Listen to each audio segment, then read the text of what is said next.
샬롬 김경래입니다. 오늘은 돈이 드는 예배 또는 돈이 드는 숭배라는 제목으로 말씀을 나누고자 합니다. 영어로 하면은 Worship that costs you money. 성경의 말씀은 레위기 1장에 3장까지 그리고 특별히 로마서 12장 1절 말씀을 근거로 이 제목으로 얘기를 나누고자 합니다.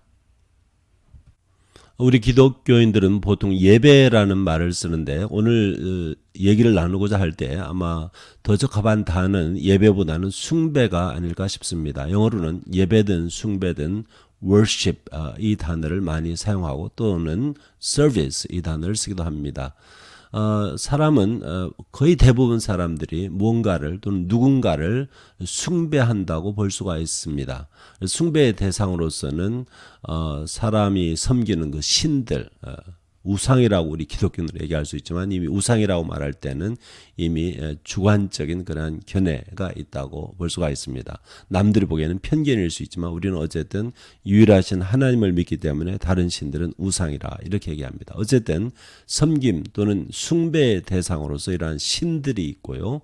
그 다음에 유명 인사들이 있습니다. 예를 들자면 배우라든지 뭐 가수라든지 뭐 운동선수라든지 또는 정치 지도자들도 그 중에 끼일 수가 있고요. 그 다음에 또 자기 조상들을 섬기는 사람들이 많죠. 특별히 중국 사람들은 이 조상 숭배 굉장히 심합니다. 이 조상 숭배 드는 돈이 어마어마합니다. 저는 타이완에서 한 2년 산 적이 있는데 또 해마다 타이완에 가서 강의를 하는데 그 타이완에 있는 그 중국 사람들, 대만 사람들 그 조상 숭배 보통이 아닙니다.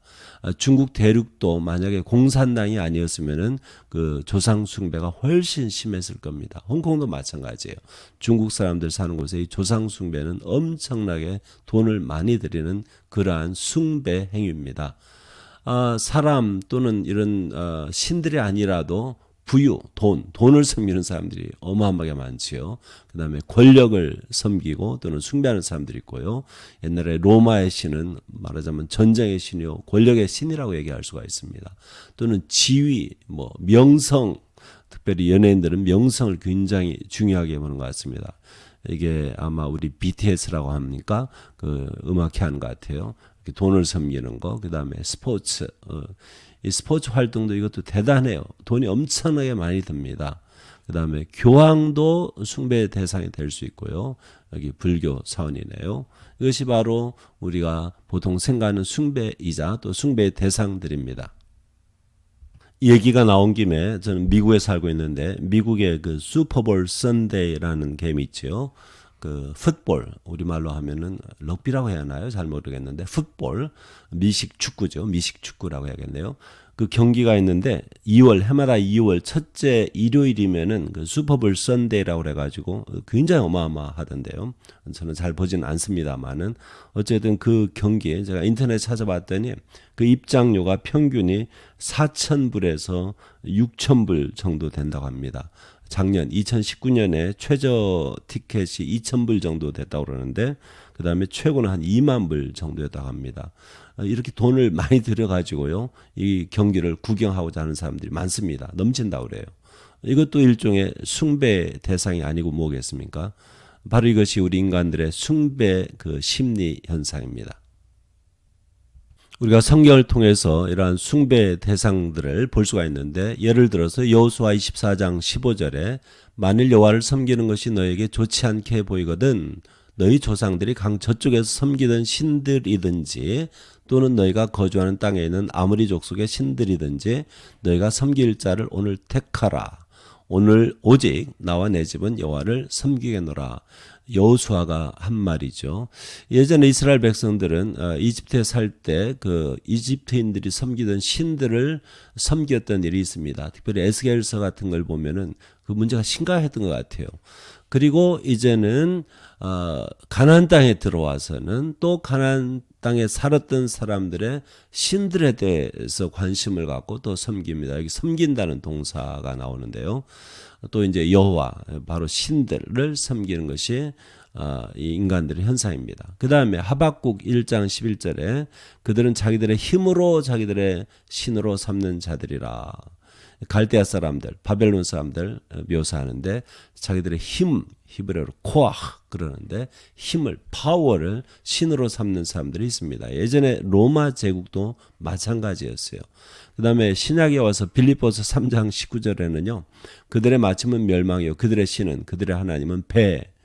이 배요. 우리 인간의 배. 우리 인간의 배, 복부.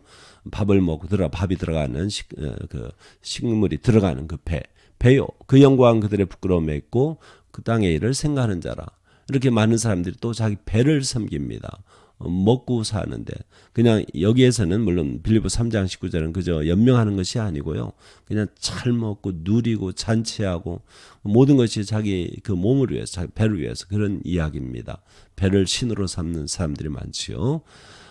로마서 16장 18절에도 같은 바울이 얘기를 해요. 자기들의 배만 섬기나니 그리스도를 섬기지 아니하고 섬긴다는 동사가 나오죠. 마태복음 6장 24절에 보면은 재물, 마모나스, 이것은 아람어에서 왔는데 아람어에서 마모나면 돈이라는 뜻입니다. 축적해 놓은 재물이라는 뜻이에요. 그 마몬, 그래서 메모니즘 이런 단어가 있지 않습니까? 재물을 겸하여 섬기지 못한다. 하나님하고 재물을 겸하여 섬기지 못한다. 오죽하면은 이 땅에 재물을 하나님보다 더 섬기는 사람들이 많으면 예수님이 이 말씀을 하시겠습니까? 그러니까 재물, 돈이 하나님과 엄청난 어마어마한 경쟁 대상이 되는 거예요. 많은 사람들이 하나님보다는 재물을 택합니다.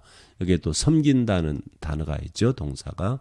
그래서 이 숭배라고 할 때 성경에서는 섬긴다라는 말을 많이 쓴다는 것을 우리가 좀 기억하고 있으면 좋겠습니다. 그럼 우리 기독교에서 예배 또는 숭배란 무엇인가? 조금 용어 선정에 있어서 좀 혼동이 있습니다. 우리가 예배라는 말도 쓰고 천주교에서 미사라는 말 쓰고요. 경배와 찬양, 경배라는 말 쓰죠.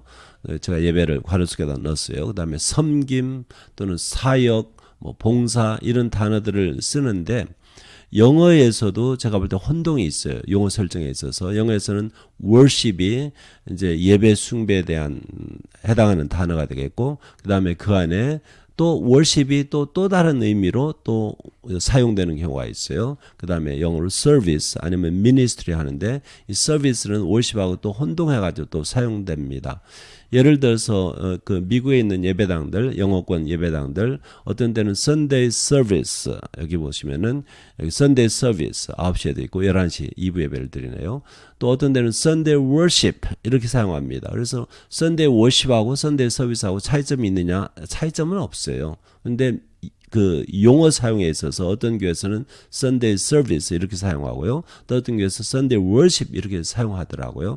근데 성경적으로 보면은 원어 성경으로 돌아가 보면은 그 두 개가 분명히 구분되는데 영어권 기독교 그 세계에서 그 두 단어가 좀 혼동되는 것 같습니다. 물론 모든 사람들이 그렇다는 건 아니에요. 자, 여기 우리가 이제 저는 이렇게 정의하려고 그래요. 숭배, 예배. 숭배를 별로 안 쓰니까 그저 예배라고 하고 예배 안에는 경배가 있고 섬김이 있다. 섬김은 다른 말로 사역. 그래서 여기 예배가 또 여기 예배하고 그 다시 같은 단어가 쓰이기 때문에 좀 혼선이 있을 수 있는데 그래서 저는 차라리 경배, 섬김. 우리가 보통 숭배라고 할 때 또는 예배라고 할 때 그 안에는 경배라는 그런 내용이 있고 부분이 있고 섬김 또는 사역이라고 할 수 있는 그런 부분이 있다. 이 두 가지가 성경에서는 분명히 구분이 됩니다. 그리고 일반적으로 성경에서 히브리어로 특별히 얘기할 때 우리가 보통 하나님을 섬긴다, 하나님을 예배한다 할 때 이 섬김이라는 단어 또는 사역이라는 단어가 그 예배 또는 숭배에 가깝습니다. 경배보다는 이 단어가 더 가까워요.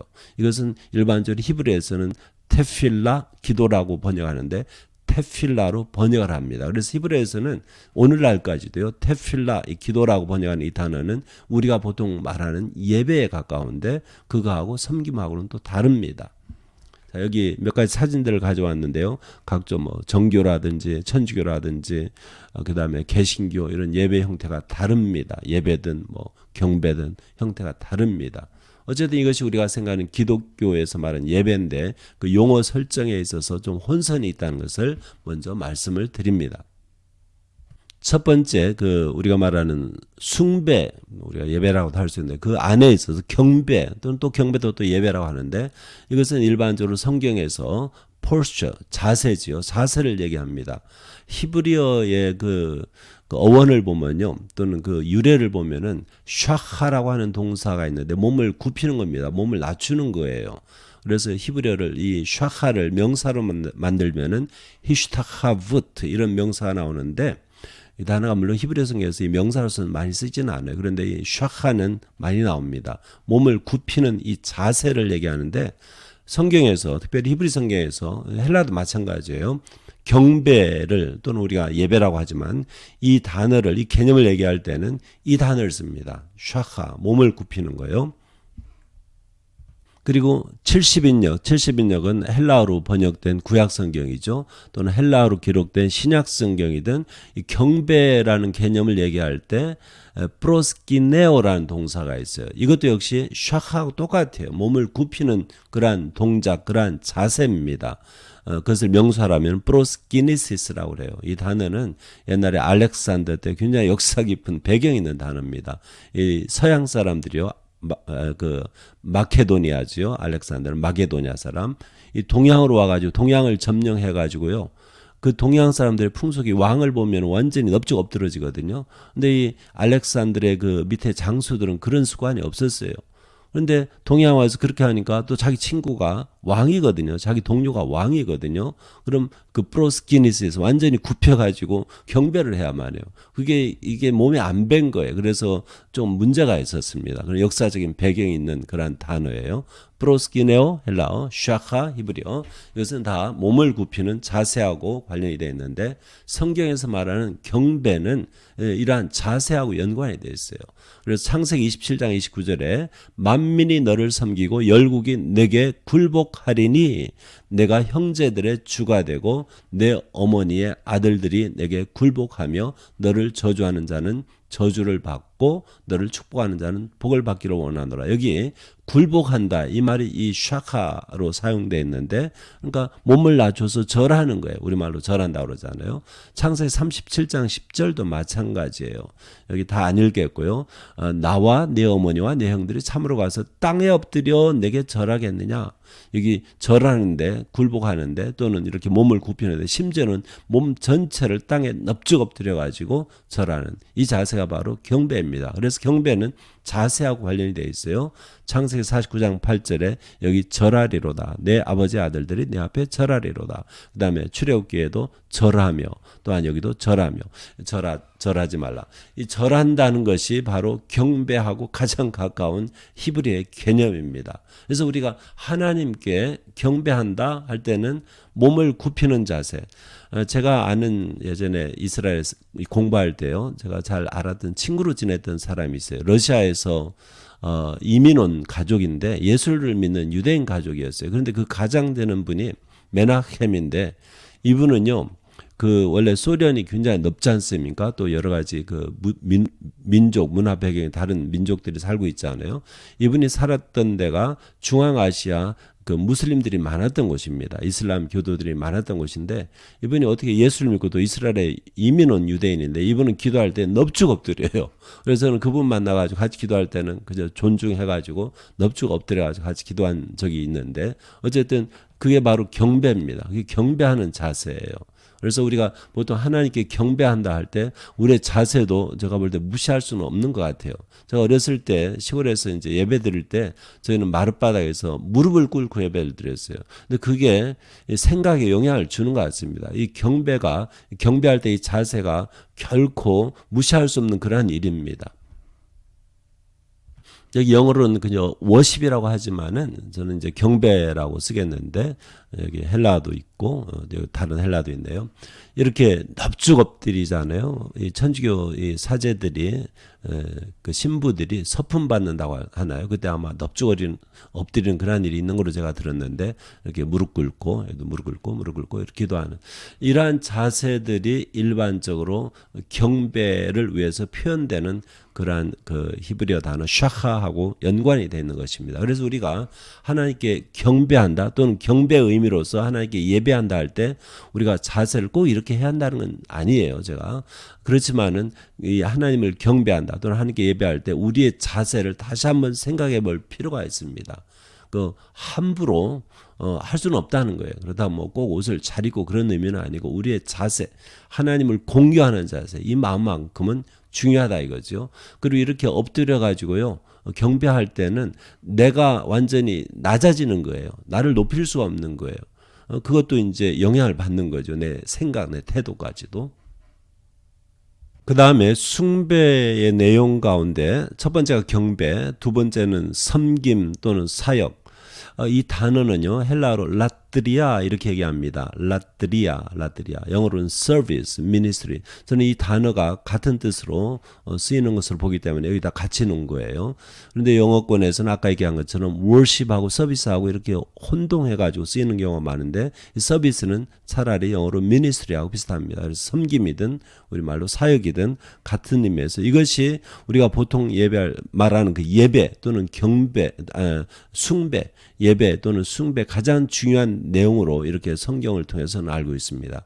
그럼 이거와 같은 비슷한 개념이 뭐냐? 특별히 레위기, 민수기, 신명기 이런 데 보면은 오퍼링, 그 제사드리잖아요. 요즘에 우리가 오퍼링 하면 이제 헌금 내는 봉헌을 얘기하는데 원래는 제사 드리는 겁니다. 제물을 바치는 거예요. 이것이 바로 섬김이요. 이것이 바로 사역입니다. 이 라트리아 헬라로 하면은 신약성경에 5번 나와요. 그럼 우리가 한번 살펴보면 되는데 도대체 신약성경에서 헬라성경에서 라트리아 섬김이라고 번역하기도 하고 또 다른 말로도 번역하는데 도대체 뭐냐? 우선 결론부터 말씀드리면은 신약에서 나오는 이 라트리아, 이 섬김이라는 단어는요 몽땅 회막이나 성전에서 드리는 그 제사 활동하고 연관이 돼 있어요. 그걸 가리킬 때 쓰는 말이에요. 첫 번째 요한복음 16장 2절 사람들이 너희를 출교할 뿐 아니라 때가 이르면 무릇 너희를 죽이는 자가 생각하기를 이것이 하나님을 섬기는 일이라 하리라. 여기 뉴 킹 제임스, NIV, ESV 영어에서는 똑같이 서비스라고 이렇게 번역을 했어요. 예수님께서 제자들에게 말씀하신 거예요. 앞으로 너희들이 동포로부터 너희들이 같은 동족으로부터 핍박을 받을 터인데 심지어 너희들을 죽일 거다. 그때 그 사람들이 생각하기를 이것이 바로 하나님을 섬기는 일이다. 또는 하나님을 우리말대로 예배하는 일이다. 이렇게 할 수 있지만 섬긴다는 것이 가깝지요.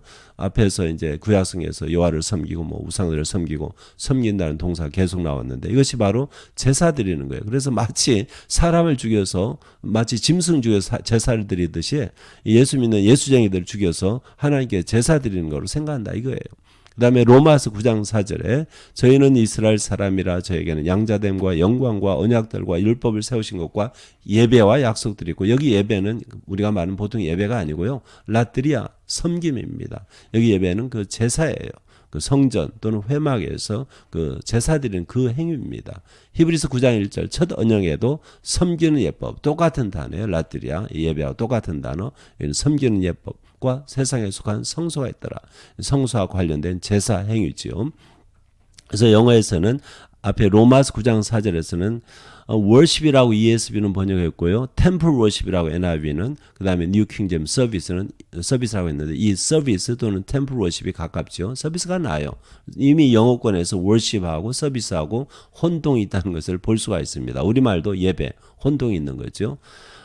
여기 히브리서 9장 1절에서는 뉴 킹 제임스에서는 디바인 서비스가 들어가 있죠. 그 다음에 NIV하고 ESV는 worship. 여기 또 영어권에서 혼동이 있어요. 우리는 차라리 섬기는 예법 번역을 잘한 겁니다. 히브리서 9장 6절 이 모든 것을 이같이 예비하였으니 제사장들이 항상 첫 장막에 들어가 섬기는 예를 다하고 섬기는 예법, 섬기는 일 비슷하죠. 뉴 킹 제임스는 복수로 되어 있는데 services, ministry, ritual to duties 여기 세 가지 영어는 괜찮아요. 그것은 섬기는 제사하고 연관된 그러한 것을 우리가 볼 수가 있습니다. 마지막으로 로마서 12장 1절에 이 라트리아라는 단어가 나오는데요. 이건 재미있어요. 이게 중요한 겁니다. 이건 결론에 가서 얘기를 할 텐데 그러므로 형제들아 내가 하나님의 모든 자비하심으로 너희를 권하노니 너희 몸을 여기 제물이 있어요. 너희 몸을 하나님이 기뻐하시는 거룩한 산제사로 드리라. 보통 제물은 죽여서 바쳐요. 그런데 산제물 죽이지 말라는 거예요. 너희 몸을 제물은 몸이고 죽이지 말고 산채로 바치라는 거예요. 이는 너희들을 영적 예배니라. 이것은 다음에 설명하기 때문에 설명하겠는데 여기 예배라고 번역했지만 사실은 섬김 라트리아라는 단어입니다. 이렇게 5번 나오고 이 단어는 일반적으로 구약시대 제사하고 연관이 있습니다. 자, 이 섬김, 헬라어로 라트리아, 히브리어는 아보다 그래요. 이 아보다라는 단어가 오늘날까지 유대인 그 히브리어를 사용하는 그 유대인 이스라엘에서는 이 단어가 우리가 보통 말하는 예배하고 가장 가까운 개념입니다. 또는 숭배하고 가장 가까운 개념이에요. 그래서 히브리어에서는 아보다 엘림 하면 우상 숭배를 이 단어를 써요. 아보다. 또는 하나님을 섬기는 것도 이 단어를 씁니다. 우리가 뭐 섬김이라고 번역하든 뭐 사역이라고 번역하든 영어에서 서비스든 아니면 미니스트리든 이것이 우리가 보통 얘기하는 예배 개념입니다. 그러면은 이 예배 이 섬김이죠. 본래는 제가 일부러 구분하기 위해서 예배라는 단어를 가끔 안 쓰면 좋겠는데, 근데 우리 단어에서 이미 예배를 가지고 이 단어를 뜻하는 것으로 쓰이기 때문에 성경에서는 아보다인데 우리는 예배라고 이렇게 번역하기 때문에 또 그렇게 사용하기 때문에 어쩔 수 없이 예배라는 단어를 써도 여러분이 좀 이해를 해 주셨으면 좋겠어요. 이게 바로 구약시대의 예배 또는 섬김입니다. 제물을 바치는 거예요. 뭐 양이라든지 염소라든지 소라든지 돈이 드는 그러한 일입니다. 바로 이 섬김 또는 예배라는 것이 히브리어로 아보다, 헬라어로 라트리아가 몽땅 돈이 드는데 그것도 조금 드는 게 아니고 꽤 들어요. 계속 이런 식으로 예배하려면 아마 완전히 뭐 집안에 돈이 바닥날 겁니다. 계속 못하죠. 그 당시로서는. 레위기 1장에서 3장은요. 4장 5장과는 달리 그 감사하는 마음으로 하나님께 자원하는 마음으로 바치는 예물에 대해서 얘기를 하고 있어요. 4장 5장은 부지 중에 알지 못하고 또는 그릇 범죄했을 때 그 죄를 용서받기 위해서 반드시 드려야만 하는 속죄제, 속건제에 대해서 얘기하고 있는가 하면은 레위기 1장, 3장은 감사의 자원 예물입니다. 그래서 1, 2, 3장하고 4, 5장하고 달라요. 세 가지 방식이 있어요. 하나님께서 말씀하시는데 너희들이 골라라, 또 재물도 너희 경제 형편에 따라서 골라라 이렇게 얘기하시는 거예요. 그래서 여기 예물이라는 단어는 히브리어로 코르반 그러는데 구약에 80회 나오는데요. 레위기에만 절반이 나옵니다. 40회.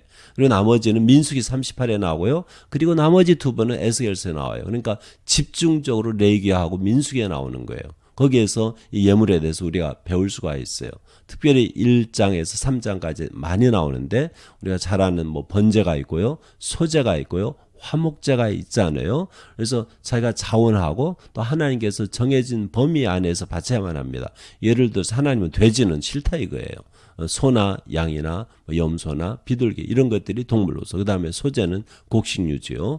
자, 마가복음 7장 11절에 그 코르반이라는 단어가 음력돼 가지고 헬라어로 음력돼 가지고 나왔는데 그것이 바로 예물입니다. 이것은 하나님께 바쳐도 되고 안 바쳐도 되는데 그 당시 일부 유대인들이 나 이거 하나님께 예물로 바쳐서 하고 부모를 안 섬긴다는 거예요. 그건 못된 짓이라 이거예요. 예수님 말씀에. 자, 레위기 4장 5장 속죄제 속건제라고 그랬잖아요. 이것은 반드시 죄를 용서받으려면 반드시, 그래서 구분됩니다. 자, 그럼 히브리서 5장 1절에 이 두 가지에 대해서 얘기를 하는데 대제사장마다 사람 가운데서 택한 자이므로 하나님께 속한 일에 사람을 위하여 예물과 속죄하는 제사를 드리게 하나니. 보셨습니까? 예물은 레위기 1, 2, 3장이고요. 속죄하는 제물은 4장 5장 속죄제하고 속건제. 그래서 헬라어로도 노라, 이건 선물들, 예물들, 복수입니다. 그 다음에 티시아스, 이게 속죄하는 제물, 이베라마티온, 특별히 이제 죄를 위해서 그 속죄제, 속건제. 이 두 가지가 구분이 돼요. 그러면은 우리가 죄와 상관없이 감사함으로 드리는 그 서비스 또는 예배는 이 세 가지 뭐죠? 번제, 소제, 화목제가 되겠고요. 어쩌다가 죄를 지었을 때 그것을 용서받기 위한 그러한 그 예배라고 할까? 그러한 섬김은 속죄제, 속건제가 되는 거예요.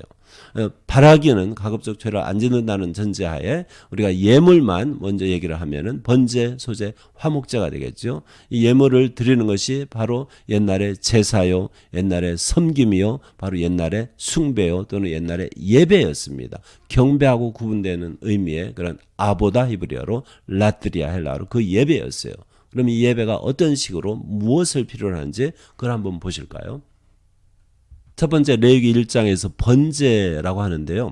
한문에서 왔어요. 중국어 성경에서 번제라고 합니다. 그것을 그대로 우리 성경으로 가져왔는데 히브리어에서는 올라라고 그러는데 여기는 태운다는 개념은 없어요. 올려 바치다 좀 비슷하네요. 올려. 그다음에 온전히 바치다 이런 뜻입니다. 그런데 실제적으로 몽땅 태워서 바치기 때문에 그 가죽 말고는요. 그래서 번제라고 중국에서 번역을 했고 우리말에서 가져온 겁니다. 그 레위기에서 보면은 소도 번제물이 될 수 있고요. 그 가축되는 이건 양념소를 가리키는 히브리어 단어가 있어요. 양념소일 경우에 양도 되고 염소도 되고 그다음에 둘 다 수컷이어야만 합니다. 또는 새로 번제를 바치려면 산비둘기, 집비둘기라고 번역했는데 이게 보통 말하는 집비둘기가 비둘기고요. 산비둘기는 좀 조그만해. 우리말로 산비둘기라고 번역했는데 이것이 번역이 맞는지는 모르겠는데 이런 것이 바로 산비둘기입니다. 터틀더브라고 영어로 그러네요. 그래서 이것이 바로 번제물입니다. 그래서 자기 경제 형편에 따라서 드릴 수 있어요. 여러분 한번 생각해 보세요. 내가 하나님께 감사해서 숫소인데 숫소를 드린다. 이건 돈이 많이 드는 겁니다. 요즘으로 환상 얼마나 되는지 모르겠는데 많이 들어요. 양념소도 마찬가지예요. 그래서 하나님을 섬긴다 또는 예배한다. 과거에 이스라엘 사람들은 돈이 드는 일이었어요. 고려해야만 할 겁니다. 쉽게 예배한다는 말을 할 수 없을 거예요. 우리가 오늘날 그러한 재물이 안 들기 때문에 쉽게 예배한다 이렇게 얘기하는데 그 말을 하기 전에 좀 고려했으면 좋겠어요. 내가 하나님께 예배한다, 하나님 섬긴다 이거 쉽게 말을 안 했으면 좋겠어요. 좀 심사숙고해가지고 그 말을 했으면 좋겠어요. 또 예배 임할 때 또는 우리 하나님 섬긴다고 할 때 좀 심사숙고해서 결정을 했으면 좋겠어요. 그 다음에 두 번째 소제인데요. 소제는 곡물 이제 고기가 없는 그 동물이 아닌 그런 식물성으로 드리는 거죠. 이것도 본인이 원하면 드리는데 소제는 보통 번제 또는 화목제하고 이렇게 같이 겸해가지고 드립니다. 몇 가지가 자세한 것은 얘기할 필요가 없고요. 만약에 이미 요리해가지고요, 빵이라고 해야 하나, 떡이라고 하나 이렇게 만들어가지고 바치면은 그거 하고요. 또 그냥 요리하지 않은 채로 바치는 이 두 가지 경우가 있어요. 그러니까 여기 영어로 cooked, uncooked 이렇게 얘기를 했는데요. 만약에 보통 이것을 요리하지 않은 채 이제 소재로 바치잖아요. 그러면은 유향이라고 있죠. 프랭킨센스. 그것을 올려야만 합니다. 그때는 좀 돈이 들어요. 그렇지만은 그 요리해서 바치면은 그때는 유향을 안 넣습니다. 그럼 좀 돈이 덜 들 거예요. 그래서 돈이 없는 사람들은 요리를 해가지고 바치면 되는 거예요. 그러니까 빵을 만들어서 바치면 되는 거예요. 유향은 식물성 나무에서 나오는 그 나무 진인데요. 수진. 그 송진이라는 거 여러분 아십니까? 그 소나무 진이죠. 굉장히 비싼 거예요. 이것이 그 예멘 지방, 오늘날 그 사우디아라비아 남쪽에 있는 예멘 지방에서 많이 나온다고 그러는데 나무의 진입니다. 그래서 이 소재는 이 프랭킨센스 유향 말고는 그렇게 돈이 드는 건 아니에요. 그러니까 이것도 자기가 자원해서 내가 뭐 특별히 들 것 없다 하면은 소재로 하나님께 바치면은 되는 겁니다. 그것도 섬기는 거예요. 그러니까 자기 형편에 따라서 얼마든지 하나님을 섬길 수 있는 길이 또는 예배할 수 있는 길이 열린 것입니다. 참고적으로 이 레위기 2장에서 소제할 때 고운 가루라는 표현이 여러 번 나오는데 히브리어 솔렛이라고 하거든요. 솔렛. 히브리어 성경에 52번 나옵니다. 영어로는 이게 정확하게는 세몰리나 이게 라틴어에서 온 걸로 알고 있는데 거친 밀가루입니다. 광야에서요. 맷돌 갈아가지고요. 고운 밀가루 내려면 아마 하루 종일 걸릴 거예요.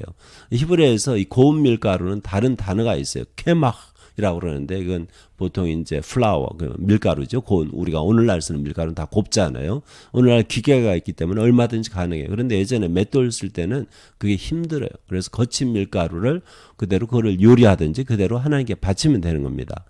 성경 번역하는 분들이 영어에서는 fine flour 이렇게 번역하는데 마찬가지로 고운 밀가루죠. 이렇게 번역해서 하나님께 바치는 것은 몽땅 다 좋아야지 이런 생각에서 아마 그렇게 번역한 것 같은데 이 번역은 맞는 게 아닙니다. 솔렛은 오늘날까지도 그런 뜻이 없어요. 히브리어에서 거친 밀가루입니다. 그래서 광야에서 그들의 형편을 따라서 하나님께서 바치라는 거예요. 마치 여러분 아십니까? 그 하나님의 언약궤, 회막에서 언약궤 중요하잖아요. 그 나무로 우선 만들어요. 금으로 싸지만은 그 나무가 무슨 나무인지 아십니까? 조각목이라고 중국말에서 그대로 가져온 건데 아카시아 나무입니다. 그 시나이 반도에서 유일하게 볼 수 있는 나무 종류가 그거밖에 없어요. 다른 건 못 자라요. 볼품이 없어요. 그렇게 좋은 나무가 아닙니다. 무슨 말이냐면은 내 주변에 있는 그 나무 가지고 만들어 가지고 거기다 하나님 말씀을 넣어놓으라 이거예요. 그러니까 뭐 멀리서 레바논에서 굉장히 좋은 백향목 썩지도 않고 벌레가 못 먹는 그러한 그걸 가져가다가 하라는 게 아니에요. 내 상황에서 내가 바칠 수 있는 거 바치라는 겁니다. 그래서 솔레트 이것을 고운 가루라고 다 몽땅 그렇게 번역했는데 실제로는 그런 뜻이 아니고요. 거친 밀가루입니다. 세 가지 예물 중에서 세 번째로 화목제라고 하죠. 번역도 몇 가지가 있는데 히브리에서는 제박 슈라밈 이렇게 얘기합니다. 그래서 히브리어 성경에서 어떤 때는 제박만 나와도 화목제 드시고 슈라밈만 나와도 화목제인데 제가 번역을 살펴보니까 제박만 나오면은 그 화목제는 번역을 못하고 이렇게 그냥 제사 뭐 제물을 바쳤다 이런 식으로 한 경우가 많더라고요. 근데 분명히 그것은 화목제를 얘기하는 경우가 대부분입니다. 화목제의 그 희생 짐승은 소하고 양떼는 양이나 또는 염소가 들어가 있죠. 비둘기는 언급이 안 돼 있어요. 왜냐하면은 화목제의 경우는 하나님의 목도 있고요. 그 다음에 예물을 가져온 사람의 목도 있고 그 그 예물을 바치는 사람을 대신해서 바치는 제사장의 목도 있습니다. 모두가 자기 몫이 있기 때문에 그 비둘기 가지고 뭘 나눠 먹겠습니까? 그래서 아마 언급이 없는 것 같아요. 소, 양, 염소인데 여기는 암컷하고 수컷하고 구분이 없어요. 다 가능해요. 번제물에서는 우리가 수컷만 드려야만 한다고 그랬잖아요. 그런데 화목제의 경우는 암수 구분이 없습니다. 물론 흠이 없는 거 이건 굉장히 중요해요. 염소에 있어서는 그것은 언급은 안 했지만 그저 자동적으로 양 염소 때 같은 거니까 다 흠이 없는 것으로 수컷 내지는 암컷으로 바쳐야만 합니다. 이것이 바로 화목제 그리고 모든 사람에게 자기 몫이 있다는 것 이걸 염두에 두시면 되겠어요. 하나님께서 이 이스라엘 백성들 예물을 드려오는 백성들 또는 제물을 바치는 제사장들 얼마나 이 염두에 두시냐면은 화목제 바칠 때는요 하나님께 바치는 것이 뭐 기름 뭐 내장 이런 거밖에 없어요. 여기 여러 가지 꺼풀이라고 번역된 것은 망사식으로 된 이러한 일종의 지방이죠. 기름질이죠. 그 신체 안에 대부분 이러한 기름 또는 지방은 그 내장들을 보호하기 위한 거라고 이렇게 의학에서 얘기하는 것 같은데 어쨌든 이런 것은 태우면은 냄새가 참 좋다 그럽니다. 그런 것은 하나님께 바치고요. 화목제 중에서 번제하고 달라요. 그리고 이제 그 먹을 수 있는 고기는 제사장이 중요한 부분을 먹고요. 그 다음에 나머지 부분은 또 예물을 가져온 사람이 먹습니다. 그래서 이 화목제의 경우는 모든 사람이 즐길 수 있는 그런 제물이에요. 특별히 예물을 바치는 백성은 자기가 고기를 먹고 싶으면 이런 식으로 화목제를 드려서 물론 모든 제물에 있어서 동물 제사에 있어서 피는 반드시 흘려내야만 합니다. 그걸 먹을 수는 없어요. 그리고 화목제는 특별히 기름을 몽땅 태워가지고 하나님께 바치고 나머지 고기를 가지고 제사장도 먹고 그 다음에 그 바치는 사람도 먹는 것입니다. 참고적으로 예물하고 달리 그 속죄 속건제 죄를 용서받기 위해서 반드시 드려야만 하는 그 제물은 일반적으로 전체가 그렇다는 게 아니고요. 일반적으로 특별히 일반인의 그 속죄 속건제는요. 화목제 방식으로 드립니다. 그래서 제사장이 먹을 부분이 있어요. 물론 그 속죄제를 가져온 사람 본인은 먹을 수가 없지요. 왜냐하면 죄져 가지고 드리는 거기 때문에. 자, 이제까지 구약성경에서 특별히 레위기 1장부터 3장까지에서 그 예물로 드리는 세 가지 번제, 소제, 화목제를 얘기했는데 그것이 우리가 살펴보고자 하는 보통 예배라고 하지만 사실은 그 가운데서도 경배, 첫 번째 경배보다는 두 번째 섬김 또는 사역에 해당하는 그런 내용입니다. 헬라어로 라트리아라고도 하고요. 그 다음에 히브리어는 아보다 그러는데 히브리어에서는 아주 분명히 아보다를 하나님을 섬길 때 하나님께 예배, 우리가 보통 예배한다고 하지만 그 개념으로 사용합니다. 그리고 우리가 보통 예배라고 하는 그것은 오히려 경배라고 할 수 있는데 그 사람들은 테필라, 우리가 보통 기도라고 번역하는 그 단어를 가지고 사용해요. 그래서 제가 볼 때 히브리어 사용하면은 우리 신앙 표현하는 데 있어서 더 정확한 것 같아요. 그리고 영어로 오든 우리 한국어로 오든 혼선이 있는 것 같습니다. 좀 전에 라트리아, 섬김, 사역에 대해서 언급을 했는데 요한복음 16장 2절부터 바울서신 그다음에 히브리서 두 군데 섬기는 예법, 예배라고 번역한 것도 사실은 원래 섬긴다는 그런 뜻이라고 얘기를 했죠. 그 중에서 로마서 12장 1절을 잠깐만 설명드렸어요. 이 구절을 좀 더 살펴볼 필요가 있습니다. 돈이 드는 예배라고 제목을 정했는데 또는 돈이 드는 숭배. 그 예배 숭배 우리가 계속 얘기한 것처럼 구약에서 특별히 레위기에서 섬김이라는 뜻으로 이해하는 것이 옳다고 그랬잖아요. 그래서 헬라 신약성경에서 5번 나오는 라트리아인데 그중에 5번째 굉장히 중요한 말씀인데 로마서 12장 1절입니다. 그러므로 형제들아 내가 하나님의 모든 자비하심으로 너희를 권하노니 너희 몸을 하나님이 기뻐하시는 거룩한 산 제사로 드리라.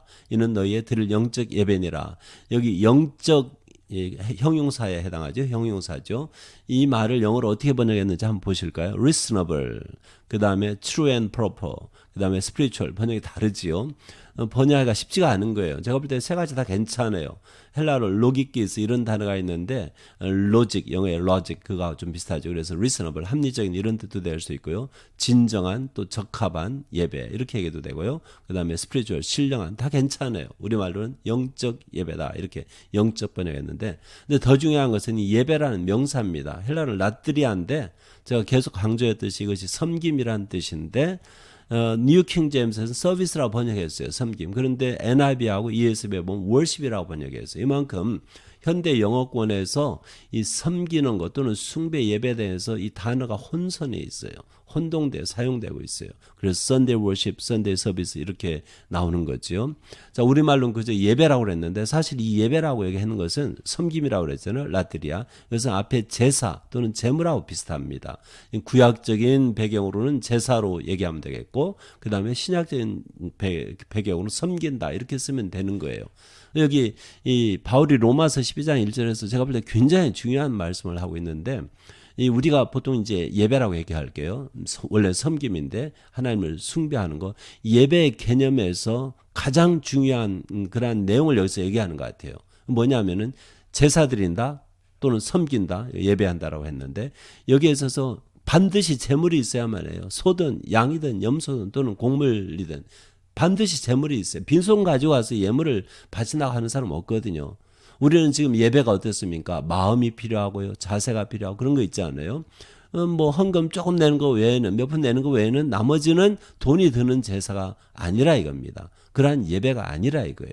그래서 우리는 보통 예배를 생각할 때 내 마음으로 또는 내 생각으로 또는 시간 내서 약간 헌금을 가지고 뭐 이런 식으로 가볍게 생각하는데 그런 것이 진정한 예배는 아니라 이거예요.